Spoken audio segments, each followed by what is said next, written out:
দল বিএনপি প্রতিষ্ঠার পর থেকে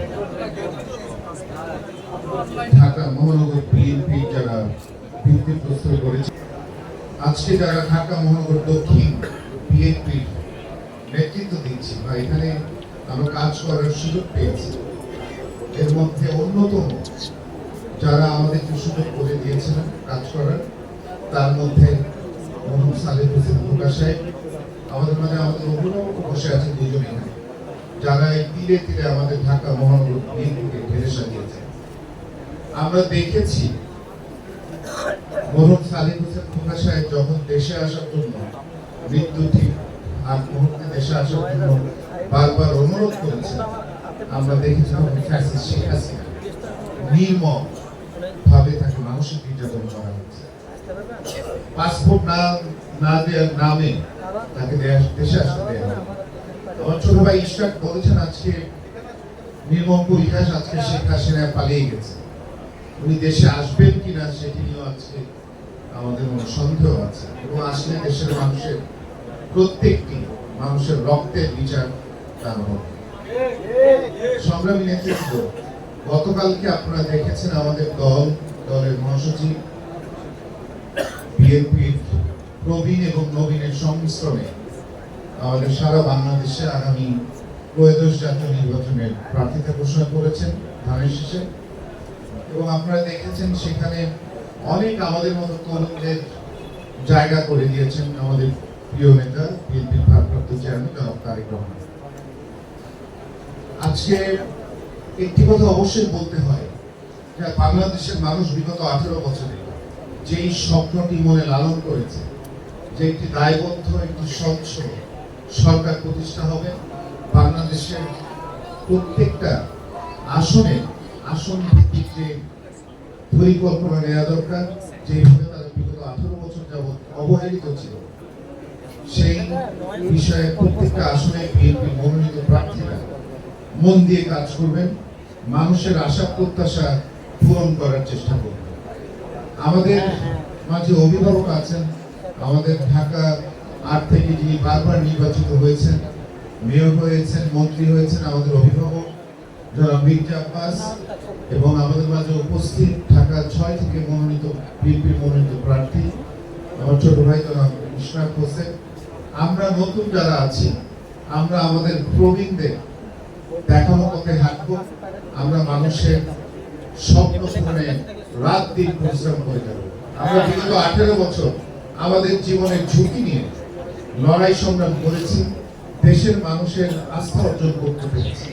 তাই আমরা আজকে বলতে চাই, বিএনপির ভারপ্রাপ্ত চেয়ারম্যান জনাব তারেক রহমানের নেতৃত্বে আগামী বাংলাদেশে নতুন করে যে বাংলাদেশ বিনির্মাণের স্বপ্ন, যে সংকল্প বিএনপি দেখিয়েছে, বিএনপি কথা বলছে, সেটি পূরণে আমরা দায়বদ্ধ থাকবো এবং আমরা সেটি পূরণের রাত দিন পরিশ্রম করে দেবো। বক্তব্য আমি আর বাড়াতে চাই না, আপনাদেরকে ধন্যবাদ জানাই। আমাদের মাঝে বক্তব্য রাখবেন আমাদের প্রধান অতিথি। আমি আবারও আপনাদেরকে শুভেচ্ছা জানিয়ে এবং আমাদের প্রিয় নেতা, আমাদের অভিভাবক মরহুম জনাব সালেহ হোসেন খোকা আত্মার মাগফিরাত কামনা করি, মহান আল্লাহ পাক রব্বুল আলামিন যাতে জান্নাতবাসী করেন এবং তার পরিবারের যাতে সবাইকে আল্লাহ পাক ভালো রাখেন, এই দোয়া করে আমার বক্তব্য শেষ করছি। ধন্যবাদ। আসসালামু আলাইকুম। ঢাকা মহানগর দক্ষিণ বিএনপি কর্তৃক আয়োজিত আমার বাবা মরহুম সালেহ হোসেন খোকার 6ষ্ঠ মৃত্যুবার্ষিকী উপলক্ষে আয়োজিত এই দোয়া মাহফিল পূর্বে সংক্ষিপ্ত আলোচনা অনুষ্ঠানে সভাপতিত্ব করছেন ঢাকা মহানগর দক্ষিণ বিএনপির সংগ্রামী সদস্য সচিব জনাব তাহির আহমদ রবি। এখানে প্রধান অতিথি হিসেবে উপস্থিত আছেন অবিভক্ত ঢাকা মহানগরীর সাবেক মেয়র, সাবেক বারবার নির্বাচিত সংসদ সদস্য, সাবেক সফল মন্ত্রী, বাংলাদেশ জাতীয়তাবাদী দল স্থায়ী কমিটির অন্যতম সদস্য জননেতা জনাব মির্জা আব্বাস।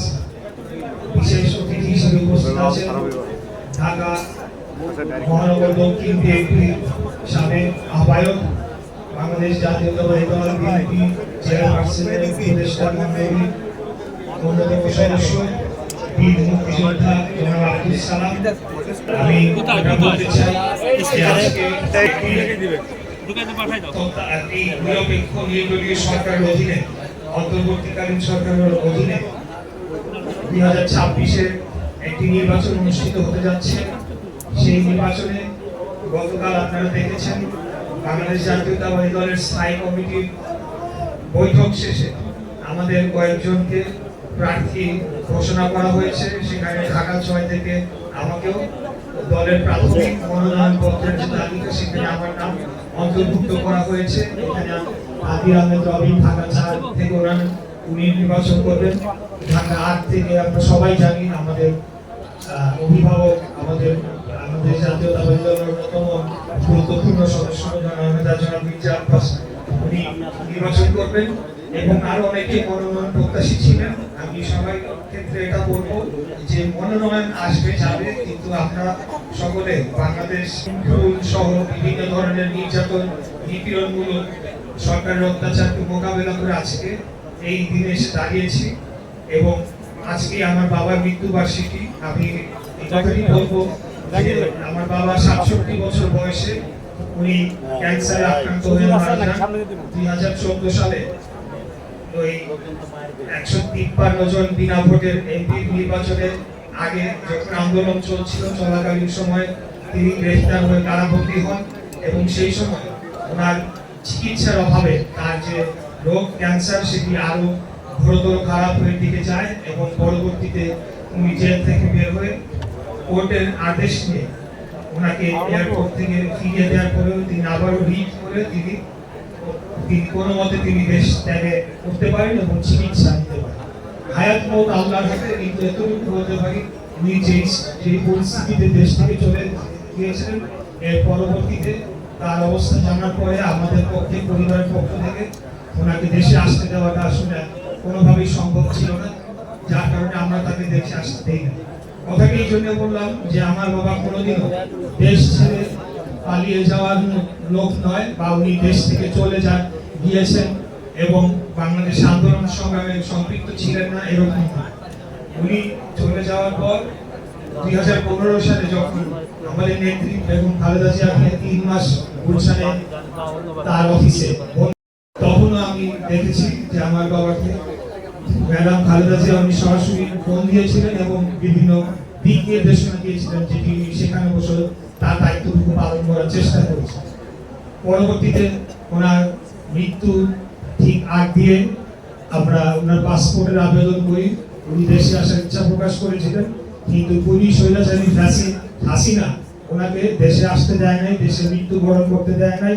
ওনার দীর্ঘদিনের রাজনৈতিক সহযোদ্ধা, পরিবার, পরিজন, বন্ধু, পাড়া প্রতিবেশী কারোর সাথে শেষ দেখাটি করতে দেয় না। আজকে নির্মম পরিহাস এবং আল্লাহর কি বিচার, ওই হাসিনা আজকে পালিয়ে গিয়েছে দেশ থেকে। তার এই বাংলাদেশের মৃত্যু বা দাফন হবে কিনা সেই নিশ্চয়তা আমরা দিতে পারছি। যাই হোক, আজকে আমার বাবা যদি জীবিত থাকতেন হয়তো আমি নির্বাচন করতাম না, রাজনীতিতে তাড়াতাড়ি আসতাম না। তাই আমি আমার নেত্রী দেশনেত্রী বেগম খালেদা জিয়া এবং আমাদের নেতা দেশনায়ক তারেক রহমানকে আন্তরিকভাবে ধন্যবাদ জানাতে চাই। খুব সম্ভবত আমার বাবার স্মৃতির প্রতি ওনারা স্মরণ রেখেই আমাকে ঢাকা 6 থেকে প্রাথমিকভাবে মনোনয়ন দিয়েছেন। আমি আপনাদের অনুরোধ জানাবো যে ঢাকা মহানগর দক্ষিণ বিএনপি আমরা দীর্ঘদিন যাবৎ লড়াই সংগ্রাম সবকিছু একসাথে পাশাপাশি করে আসছি। দল চাকরি মনোনয়ন দেখ বা না দেখ, আমরা ইনশাল্লাহ ধানের শীষের প্রার্থীদের বিজয়ী করার জন্য ঢাকা মহানগর দক্ষিণ বিএনপির পক্ষ থেকে সর্বোচ্চ ধরনের প্রচারণা এবং নির্বাচনের অন্যান্য যে ধরনের প্রস্তুতি প্রয়োজন সেটি আমরা করবো ইনশাল্লাহ। আমি সর্বশেষ আপনাদের কাছে আমার বাবার আত্মার মাগফিরাত কামনা করে দোয়া চেয়ে বক্তব্য শেষ করছি। খোদা হাফেজ। বাংলাদেশ জিন্দাবাদ। বাংলাদেশ জাতীয়তাবাদী দল জিন্দাবাদ।